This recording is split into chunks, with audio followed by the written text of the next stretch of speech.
का इरा खत्म हो गया है, 2 साल का ही था, उनकी जरूरत थी, वो पूरी हो गई, आप उनको फेंक दिया है। अब शिंदे इस राज्य में कभी मुख्यमंत्री नहीं बनेंगे, मैं आपको बताना चाहता हूं। ये लोग शिंदे की पार्टी भी तोड़ सकते हैं। महाराष्ट्र की राजनीति में हाल ही में हुए घटनाक्रमों ने राज्य में सत्ता का समीकरण पूरी तरह से बदल दिया है। एकनाथ शिंदे जो कभी मुख्यमंत्री पद पर आसीन थे, अब राजनीति के केंद्र से दूर होते हुए दिखाई दे रहे हैं। देवेंद्र फडणवीस के मुख्यमंत्री बनने के बाद विपक्ष ने शिंदे के राजनीतिक करियर पर सवाल दागना शुरू कर दिया है। शिवसेना के नेता संजय राउत ने शिंदे पर तीखा तंज कसते हुए कहा, एकनाथ शिंदे का युग अब खत्म हो चुका है। उनका कार्यकाल मात्र 2 साल का था और अब उनकी जरूरत पूरी हो गई। राउत ने यह भी दावा किया कि भाजपा ने शिंदे को उपयोग करने के बाद किनारे कर दिया है। उन्होंने इसे भाजपा की पुरानी रणनीति बताया है, जहां वह अपने सहयोगियों की पार्टी को कमजोर कर अपना वर्चस्व स्थापित करती है। देवेंद्र फडणवीस के मुख्यमंत्री बनने के बाद शिंदे को डिप्टी सीएम पद की पेशकश की गई। हालांकि यह स्थिति भी विवादों में घिर गई।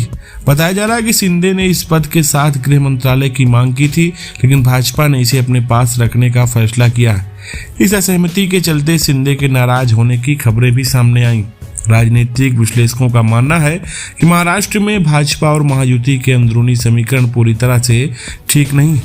विपक्ष ने सवाल उठाए हैं कि भाजपा जो बहुमत में है, वह सरकार बनाने में 15 दिन क्यों ले रही थी। संजय राउत ने दावा किया कि भाजपा और शिंदे गुट के बीच विश्वास की कमी स्पष्ट रूप से नजर आ रही है। राउत ने भाजपा पर गंभीर आरोप लगाते हुए कहा कि वो अपने सहयोगियों की पार्टी को कमजोर करने का काम करती है। उन्होंने कहा कि यह सरकार न तो महाराष्ट्र के हित में है और न ही जनता की भलाई के लिए काम करेगी।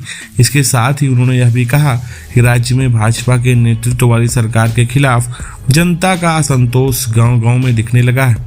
एकनाथ शिंदे का राजनीतिक भविष्य फिलहाल अनिश्चितता की दौर में है।